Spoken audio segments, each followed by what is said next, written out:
En Primera de Corintios, capítulo 7, versículos 17 al 33, encontramos el quinto mensaje en nuestra cuarta serie sobre el libro de Primera de Corintios. No voy a leer el pasaje entero ahora, ya que vamos a ir desglosándolo paso por paso a través del mensaje. Así que vamos directamente a Dios en oración y pedir que Él nos bendiga con su presencia. Oremos. Padre bendito y santo, Señor, nos arrojamos a ti, nos abrigamos bajo tu sombra, sabiendo, Señor, que tú eres quien por medio de tu Espíritu Santo inspiraste las Escrituras para por medio de ellas enseñarnos, instruirnos, corregirnos, redarguirnos, corregir nuestros falsos conceptos adquiridos a través de la vida. Así que, Señor, acudimos a ti para tu iluminación, para que tú abras nuestro entendimiento, pero sobre todo que abras nuestros corazones para recibir la palabra implantada. Te lo pedimos en el nombre de Cristo. Amén. Como hemos venido diciendo a través de esta serie de 1 Corintios 7, en este capítulo 7, Pablo escribe sobre el matrimonio, las relaciones sexuales, para poner orden por la gran influencia pagana que había sobre los cristianos en Corinto, de la sociedad pagana en la que ellos vivían. Habíamos dicho también que el término corintianización se había acuñado precisamente por el desenfreno, la inmoralidad que había en Corinto. Existía también el ascetismo, era elevado como una virtud. Había menosprecio por el matrimonio y había también la influencia de que mantenerse célibe era también algún tipo de virtud religiosa delante de Dios. Otro abuso que trata de corregir aquí en este pasaje el apóstol Pablo es el de cambiar la condición, cambiar su estado en el que vino a conocer a Cristo. Y Pablo desanima a este deseo, este intento o preocupación de querer cambiar el estado en el que Dios los llamó, ya sea bajo la circuncisión, ya sea bajo el estado de libertad o esclavitud, ya sea en cuanto a su estado civil, ya sea en cuanto al estado actual de felicidad o contentamiento, o aún el estado de humor en el que pudieran encontrarse. Y la razón de este mandato de Pablo en esta porción de la Escritura es porque el regreso del Señor era ya inminente. Así que no había razón de querer cambiar ese estado. En otras palabras, Pablo está queriendo poner énfasis, queriendo animar a sus oyentes a que pongan sus ojos en lo eterno, no en lo temporal. Cualquier estado en el que estemos aquí en la tierra no es eterno, aunque si no le va bien en el trabajo o en su matrimonio, se siente como si eso fuera a durar la eternidad. Pero ningún estado aquí en esta tierra es eterno. Así que entremos pues en materia.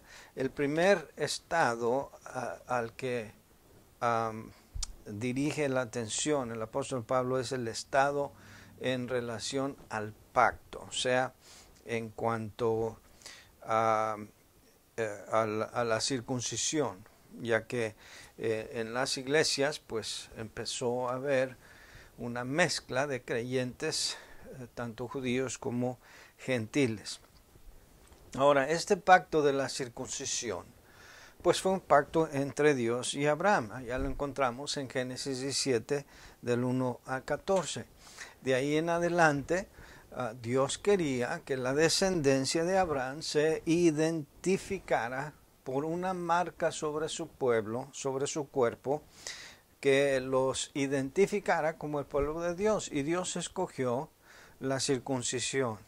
Ahora, claro que hay algunas ventajas médicas e higiénicas para la circuncisión. Y en general, cualquier hombre o varón al nacer que sea circuncidado, le hace un bien médico, biológico, al niño que nace varón y que es circuncidado. Pero especialmente para el pueblo judío, como ya dijimos, era una señal del pacto de Dios con Abraham. De modo que esta señal se convierte en un orgullo. Para el judío llamarse pueblo de Dios, parte de las promesas de Dios, se constituía en un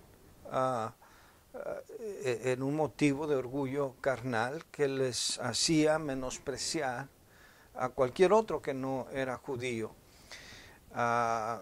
Lo vemos a través de los evangelios, en el trato de los judíos con los samaritanos, por ejemplo, que era una mezcla híbrida. Pero cuando nace el cristianismo y cuando la iglesia toma auge a partir de la ascensión del Señor Jesucristo, la manifestación de lenguas, el día de Pentecostés y la predicación poderosa de Pedro, especialmente en el capítulo 2 de Hechos, donde se convierte en un día más de 3,000 personas, pues hay un gran barullo, alboroto, alegría entre el pueblo de Dios, porque ahora están viniendo a Dios no solamente los judíos a quienes se les habían dado las promesas y los pactos, sino ahora también a las demás naciones, a los gentiles, cosa que a través del libro de los Hechos vemos que incluso Pedro y otros empezaron a entender que Dios se agrada de todos, de cualquier nación que invoquen el nombre de Dios. De modo que los judíos, por su fuerte tradición de obedecer la ley de Dios y seguir las tradiciones establecidas en su pueblo, pensaron que necesitaban imponer algunas de estas tradiciones que pertenecían exclusivamente al pueblo judío, al pueblo de Israel. Querían que los gentiles también observaran estas cosas, inclusive la circuncisión. Pero Pablo corrige este error allá en Gálatas capítulo 2, lo cual por supuesto ahora no lo vamos a abordar. Pablo aquí en este capítulo nos hace ver a la luz de la eternidad que la circuncisión realmente no es nada. Si eres judío y tienes esa marca como señal del pacto de tu antepasado, Abraham, qué bendición. Pero si no la tienes, viniendo a Cristo no eres mejor y no eres peor que un judío. Miren lo que dice el versículo 19. La circuncisión nada es, y la incircuncisión nada es, sino el guardar los mandamientos de Dios. Entonces lo importante es nuestra obediencia a Dios, no con qué pueblo nos identificamos, no bajo qué estirpe o casta nacimos, sino más bien qué tan fieles somos ahora nosotros a nuestra dedicación, a nuestra devoción, a nuestra entrega, a nuestro servicio al Señor. Los creyentes del nuevo pacto, y por eso el Nuevo Testamento se llama el nuevo pacto, porque aunque aquellos pactos dados al pueblo de Israel permanecen vigentes para los judíos, para los israelitas, para nosotros, para la iglesia, en esta era de la gracia, no son obligatorios, no necesitamos observarlos. De manera que estando en Cristo, aquellos que se sentían obligados a obedecer estos requisitos de las promesas y los pactos, ahora eran libres, sean judíos o gentiles, todos somos partícipes de las promesas de Dios. Ahora, me inclino yo a pensar que en estos tiempos modernos, quizás los judíos del Nuevo Testamento y de los primeros creyentes en la iglesia, de la iglesia primitiva, quizás no se sentirían tan orgullosos como en estos tiempos, en el siglo pasado, por ejemplo, en el que hubo tanta persecución y muerte bajo Hitler, que todos sabemos. Pero sigue el sentimiento antisemita a tal grado que algunos judíos preferirían mantener su identidad en secreto. Pero en Tel Aviv, allá por el año 1972, ocurrió un hecho muy interesante. Como ustedes saben, hasta la fecha los judíos ortodoxos en Israel no reconocen que Jesús sea el Mesías. Es triste, pero así es. Pero en Tel Aviv, un juez tuvo que revertir la decisión del rabinato. El rabinato es el concilio de rabíes, o rabinos, que determinan, a fin de cuentas, las cuestiones no solamente religiosas, sino en muchos casos civiles también. Pero había un hombre que mandó esculpir en su lápida, en la lápida de su pariente que había fallecido, el año en que había nacido, el año que había muerto, y quería que después del año se pusieran las siglas DC, o sea, después de Cristo, reconociendo pues, ¿verdad?, el calendario gregoriano bajo el cual se cuentan los años a partir de la primera venida de Cristo. Pero el escultor no quiso esculpir estas letras porque él era judío y él no reconocía a Jesús como Mesías. Entonces el caso fue llevado al rabinato y los rabíes determinaron que el escultor no estaba obligado a esculpir esas letras de Cristo. Así que el caso volvió a los tribunales civiles y el tribunal dictaminó que ya que la decisión del rabinato tenía la fecha de 1972, de acuerdo al calendario gregoriano, que entonces la fecha estaba caducada, porque para los judíos ellos en ese año estaban en el año 5733. Entonces es curioso y es de risa ver que no reconocen el nacimiento de Cristo, pero aún así se estaban rigiendo por el nacimiento de Cristo. Pero en fin, la exhortación de todos modos de Pablo aquí es de que, el versículo 20, cada uno en el estado en que fue llamado, quédese como está, en él se quede. El otro estado al cual aborda el apóstol Pablo es el estado de libertad. Ahora, en el Nuevo Testamento, hermanos, contrario a lo que muchos esperarían, el Nuevo Testamento no condona ni condena la esclavitud. Más bien se amonesta a los siervos a sujetarse a sus amos. Tenemos, por ejemplo, Colosenses 3, 22 al 4, 1, que los amos sean justos con sus siervos. Y, por cierto, la palabra siervo aquí es la misma palabra doulos, que también se traduce esclavo en otras partes.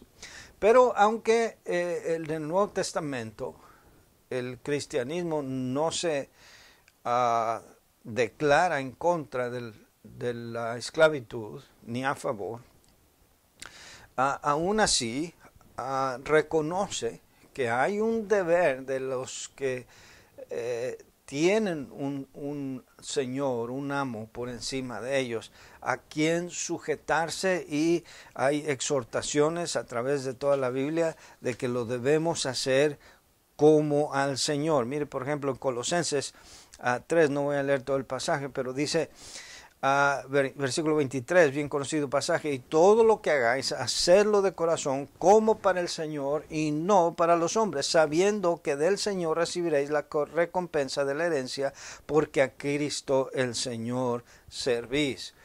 Entonces, ya que nosotros, por encima del patrón, del jefe, del amo, del Señor a quien servimos, tenemos a nuestro Señor Jesucristo, debemos hacerlo todo como para Él. Pero los amos también se les exhorta a que sean justos y rectos para con sus siervos. De hecho, una epístola, ustedes conocen la epístola de Filemón. Filemón tenía un esclavo de nombre Onésimo que se había escapado buscando su libertad, pero en esa carta, ya que Onésimo también había sido guiado a los pies de Cristo, ahora Pablo exhortaba a Filemón a recibir sin consecuencias, sin venganzas o represalias de ningún tipo a su amado siervo o servidor Onésimo. ¿Por qué? Pues porque la verdadera libertad, hermanos, es la libertad espiritual. Porque por un lado, aunque el cristiano que viene a Cristo venga en libertad civil, al venir a Cristo se convierte uno en siervo de Cristo. Y aunque un esclavo es libertado en Cristo de la esclavitud del pecado, ahora se convierte voluntariamente en un esclavo o servidor de Cristo. De manera que todo se revierte al venir a Cristo. Los esclavos son emancipados y los que se consideraban libres vienen a ser siervos de un mejor Señor. Por eso vuelve Pablo a exhortar en el versículo 24 aquí. Dice, cada uno, hermanos, en el estado en que fue llamado, así permanezca para con Dios. Ahora, la famosa escritora Helen Keller, aquella de la cual se hizo la película de La Trabajadora de Milagros, en la que una mujer enseña a esta niña, Helen Keller, a hablar, leer y escribir, etcétera, siendo que a los 19 meses de nacida se había quedado ciega, y además de ciega era sorda. Entonces no podía ver, no podía escuchar, por lo tanto no podía hablar, y se comportaba, de acuerdo a la película, los que la han visto, prácticamente como un animalito. Y esta mujer, Anderson, tuvo a bien enseñarle con la mano, con señas especiales, a leer el nombre de los objetos, etcétera, y se convirtió en una hermosa amistad para el resto de su vida de las dos. Helen Keller murió al fin en 1961, pero una de las frases célebres de Helen Keller fue la siguiente: no hay rey que no tenga un esclavo entre sus ancestros, y no hay un esclavo que no tenga un rey entre los suyos. Lo vemos, por ejemplo, en la genealogía del Señor Jesucristo, en Mateo 1, en donde se menciona, por ejemplo, a Rahab, y se mencionan a otras mujeres que no venían del linaje real, pero que de ellas se sirvió el Señor para que de ellas procediera el Rey de Reyes y Señor de Señores. Así que más importante que la genealogía, el estado en libertad, es más importante el estado en el que llegamos a ser cuando venimos a Cristo. El tercer estado al que amonesta Pablo a permanecer es el de la unión civil, su estado matrimonial. ¿Es pecado casarse? No. ¿Es más santo quedarse célibe? No, tampoco. Ya Pablo habló acerca de los abusos y malos entendidos del celibato en los versículos 7 al 9 de este capítulo. Y ya Pablo habló también que ni es pecado lo uno ni lo otro.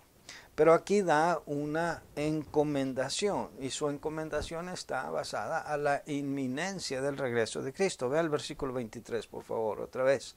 Por precio fuisteis comprado, no os hagáis esclavos de los hombres. Y luego más adelante dice, el versículo 32, quisiera pues que estuvieseis sin congoja. El soltero tiene cuidado de las cosas del Señor, de cómo agradar al Señor, pero el casado tiene cuidado de las cosas del mundo, de cómo agradar a su mujer. Y ya que estamos en los tiempos de la venida del Señor, Pablo dice, yo quisiera ahorrarles aflicción de la carne, porque el matrimonio requiere esfuerzo, requiere inversión, requiere trabajo constante para hacer funcionar, para que sea un matrimonio que agrade al Señor y sea un ejemplo para los hijos. Pero se convierte también en una distracción para servir, porque los casados se preocupan de cómo vivir para la esposa y la esposa igual para su esposo. Así que, ¿por qué no tener mejor la actitud de aquella mujer en Kansas que le preguntaron, ¿aceptas? Y ustedes saben la letanía, ¿verdad? ¿Aceptas a fulano de tal como esposo en la salud, enfermedad, en las buenas y las malas, etcétera, etcétera? Y contesta la novia, malas no pueden ser más malas que las que estamos viviendo. Y realmente no hay esperanza de que haya buenas. Así que yo así lo acepto tal y como estamos. Y bueno, esta es una buena actitud para hacer funcionar un matrimonio, pero en cuanto al tema que nos ocupa aquí y que preocupaba a Pablo es, si la venida del Señor está tan cerca, no te afanes en casarte, y si estás casado, no te afanes en soltarte. Y el último estado al que se refiere Pablo aquí para permanecer en estado es en un estado anímico o estado emocional o estado de congoja o de contentamiento. Ve el versículo 30, dice, y los que lloran como si no llorasen, y los que se alegran como si no se alegrasen, y los que compran como si no poseyesen. Si miramos a nuestro alrededor, podemos ver cómo Dios realmente ha sido tan bueno con nosotros. Normalmente preferimos ver a nuestro alrededor a aquellos que tienen más que nosotros y permitimos que nuestro corazón se albergue la envidia, la inconformidad y la amargura contra Dios. ¿Por qué no nací de otra familia? ¿Por qué nací en este país o en esta ciudad o bajo estas circunstancias o en este estado social?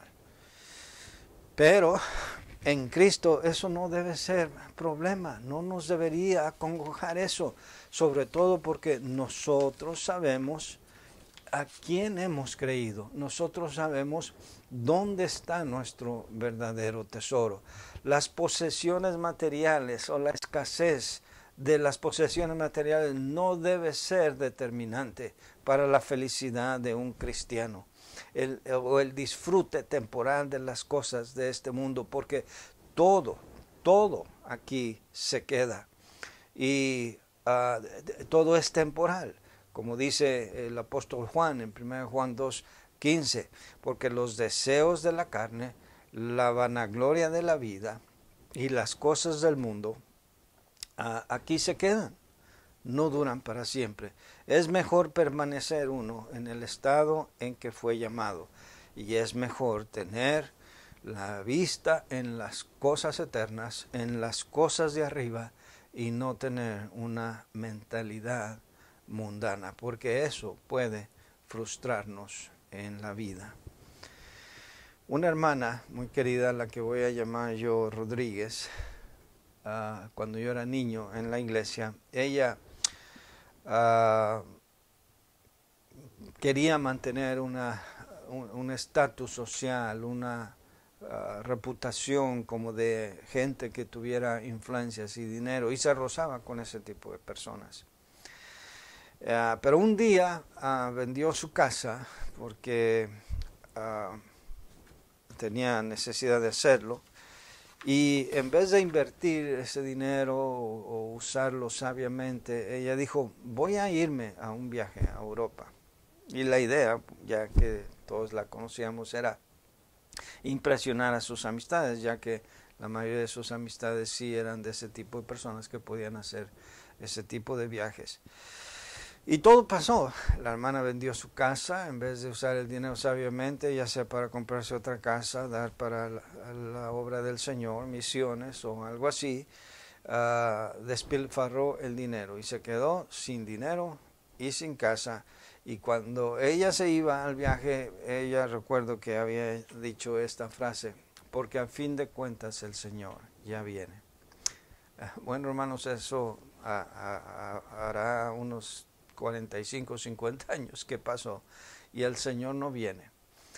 Pero aunque el Señor no venga, en nuestros días nuestra mentalidad debe ser de un ciudadano del cielo. Nuestra ciudadanía está en los cielos, de donde también esperamos al Señor Jesucristo.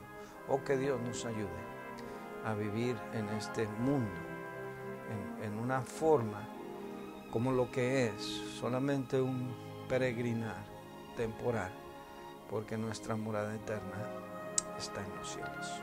Está tu morada eterna allá.